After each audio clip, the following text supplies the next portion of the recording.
Ishirahamwe Akopa Burundi rirasaba leta y'u Burundi kuburanya abakoroni kuko ngo bakoze amabi menshi mu gihugu c'u Burundi. Iryo shirahamwe nyene ryakeje Evariste Ndayishimiye aheruka gutorwa nk'umukuru w'igihugu mu matora aheruka. Ibi byose rero bikaba vyashikirijwe na Bakanibona Isaac mu kiganiro yahaye abamenyeshamakuru, akaba ari nawe rero aserukira ishirahamwe Akopa Burundi imbere y'amategeko. Notangura gusoma rino tangazo ntabanje gushimira Imana mushobora byose iyo yatuzigamye twese adushikana ku munsi turi bazima, kandi nagomba manze nshimire na mwebwe mwashoboye kwigora ibikorwa byinshi bari mufise mugahitamo kuza kwifatanya natwe muri kino gikorwa kidasanzwe cyo guterera mu itunganywa ry'igihugu. Hanyuma kandi nabahaye kaze muri kano kanya tuza kumarana muri kino gikorwa murakoze. Nitwa Bakanibona Isaac, abanserukira ishirahamwe Akopa Burundi. Mu wafu bwanje hariho umupfasoni Bigirimana Jacqueline, akaba ari umunyabigega w'ishirahamwe Akopa Burundi. Mu buryo naho hari umupfasoni Sengiyumva Irene, akaba ari umuhanuzi mu rwego nshingwabikorwa rw'ishirahamwe Akopa Burundi. Itangazo ry'abamenyeshamakuru ku bijanye n'amatora rusangi yabaye kuwa 20 Rusama 2020.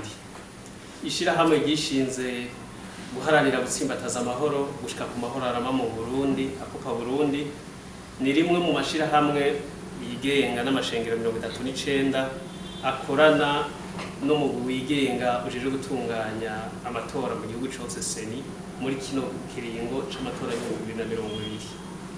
Inyuma yaho sentare yubahiriza ibwirizwa shingiro itangarijwe amajwi ntabanduka yavuye mu matora y'umukuru w'igihugu n'abashinga amateka yabaye kuwa 20 Rusama 2020. Ishirahamwe gishinze guharanira gutsimbataza amahoro gushika ku mahoro arama mu Burundi, Akopa Burundi riramenyesheje abarundi n'amakungu ibi bikurikira. Twaranezerejwe cyane nuko amatora rusangi yo kuwa 20 Rusama 2020 yabaye mu mutekano ntangere kandi hubahirijwe ubwigenge n'ubwisanzure bwa buri muntu wese mu mahoro kandi yubahiriza ingendo ya demokrasi. Turashima ko abatashimishijwe abatashimye amajwi y'imfata kibanza yashikirijwe n'umugwi wigenga seni mu kwitura sentare yubahirizwa ibwirizwa shingiro bakurikije inzira yategekanijwe n'itegeko rigenga amatora, kandi ko imigambwe inani z'imigambwe n'abigenga bari bitoje bakenguruka ingingo ntabanduka yashikirijwe n'iyo sentare ku birego byari byatanzwe.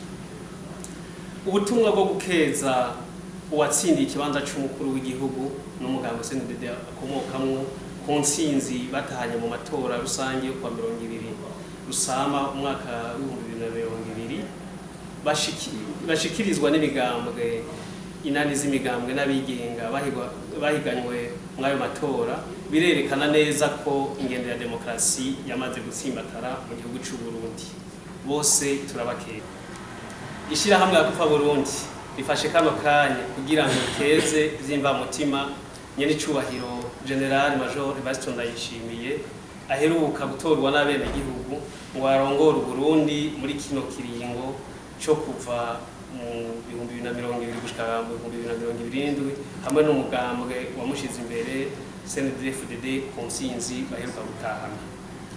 Dufashe kandi kano kanya ngo dushimire twongere dukeze umugwi wigenga ujejwe gutunganya amatora seni, imigambwe inani z'imigambwe abigenga bitoje, abarorezi b'amashirahamwe aharanira inyungu z'abene gihugu n'amashira ibinyamakuru hamwe n'abarundi bose muri rusangi ku matora y'imboneka rimwe aheruka kuba.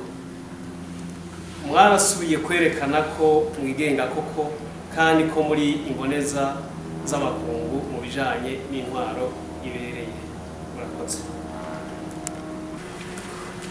Ibishikirijwe n'ishirahamwe gishinze guharanira gutsimbataza amahoro gushika ku mahoro arama mu Burundi akopa Burundi kuvyerekeye amasezerano y'ikiganda yo kuwa gatandatu ruheshi 1993. Kuri uno munsi hakwiye imyaka 117 habaye amasezerano y'agahotoro n'agasuzuguro yiswe amasezerano y'ikiganda yashizwe ku mukono kuwa gatandatu ruheshi 1993 hagati y'umwami w'u Burundi mwezi wa kane Gisabo hamwe n'umudage Capitaine von Biren ishirahamwe gishinze gutsimbataza amahoro gushika ku mahoro aramba mu Burundi akopa Burundi riramenyesheje abarundi n'amakungu ibi bikurikira. Inyuma y'inama y'Iberere mu gihugu c'Ubudage yo kugabangana no gucinyiza Afrika yabereye Iberere mu Budage kuva 15 Munyonyo 1884 gushika kuwa 26 Ruhuma 1885. Ibihugu vy'i Burayi byaciye vyirara bunyamaswa muri Afrika yose, barasasika inganda, barasahura amatungo, bongera barasambagura ibihugu atacamira. Mu gihugu c'u Burundi abadage bahateye kuva mu 1896. Abadasigana b'umwami w'u Burundi mwezi wa kane Gisabo barabagwanije mu kiringo c'imyaka ndwi. Intambara ihagarara hateye umukono ku masezerano y'agahotoro n'agasuzuguro yabereye ikiganda kuwa gatandatu ruheshi 1993. Amasezerano y'ikiganda yaka ubwigenge u Burundi n'amakungu maze akadushira munsi y'ibirenge by'abakoroni b'abadage bari barongowe na Capitaine von Biren. Mwayo masezerano nyene umwami yaraciriwe ihadabu ry'agahotoro ry'inka 424 hamwe no gutanga ku buntu abakozi bazokubaka ibarabara rihuza Usumura na Muyaga. Naho abarundi b'umutima bagwanije abo bansi bari bateye ubwami bw'u Burundi, hari abarundi bamwe bataye umurongo bashigikira abakoroni maze babacira inzira yo gushika ku gucinyiza igihugu hamwe no kuri ayo masezerano y'agahotoro n'agacinyizo yiswa ikiganda. Nk'ubwo rugamba rwo gukingira kwikukira kw'igihugu c'u Burundi n'abarundi, abarundi sinzi baragandaguwe, ibintu biraturirwa, ibindi birasahurwa. Muri izo ntwari zagwane igihugu twovuga nk'umutabazi Bihome yitanze atiziganya kugira ngo igihugu ikigwe mu isanganya, aho yatanze ituro riruta yandi yose ari mu buzima bwiwe. Kubera ubutwari budasanzwe umutabazi Bihome yerekanye gushika aho yemera kugandagurwa mu kibanza c'umwami kuwa 23 Rusama 1903 kugira ngo Burundi rihugwe mu isanganya. Mu itangazo ishirahamwe akopa Burundi ryari ryashikirije kuwa gatandatu ruheshi 2019, twarasavye leta y'u Burundi kumushira ku rutonde rw'incungu z'igihugu, maze iryo gerekerezo yagandaguriwe ko rikaba umunsi w'igihugu wo kwibuka intwari zerekanye umutima udasanzwe wo gukunda igihugu. Ku Barundi sinzi bishwe n'abakoroni b'abadage ataco bazira kiretse gukingira igihugu na bene co hamwe n'amatungo igihugu casahuwe. Turabandanya gusaba leta y'u Burundi kwitwarira igihugu c'Ubudage maze tukarihwa kandi tugahabwa indishi y'akababaro ku mabi yose abakoroni b'abadage bakoreye igihugu c'u Burundi. Akopa Burundi turasaba kandi umugwi ujejwe kumenya ukuri no kunywanisha abarundi severe kunyarutsa amatohoza ku kiringo u Burundi bwacinyijwe n'abakoroni kugira ngo amabi badukoreye n'ingaruka mbi za politike yabo yo kuducamwe imigwi imenyekane.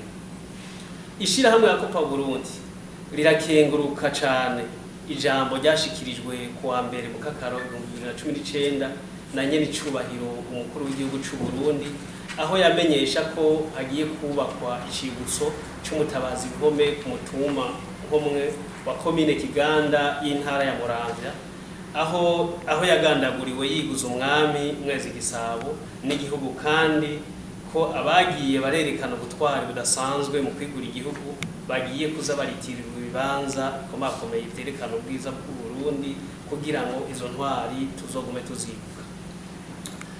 dufashe kano kanya ngo twongere dukeze nyene icubahiro General Major Evariste Ndayishimiye aheruka gutorwa n'abene gihugu ngo arongore Burundi kuva mu mwaka wa 2020 gushika mu mwaka wa 2020 twongera tumusaba kubandanya ico gikorwa c'iteka cyatangujwe na nyene icubahiro Imporeza nkuru mu kuzirikana mu gukunda no gukundisha igihugu mu Burundi Petero Nkurunziza. Bose turabipfurije kuroranirwa mu mabanga bagiye gushimwa mu misi iza.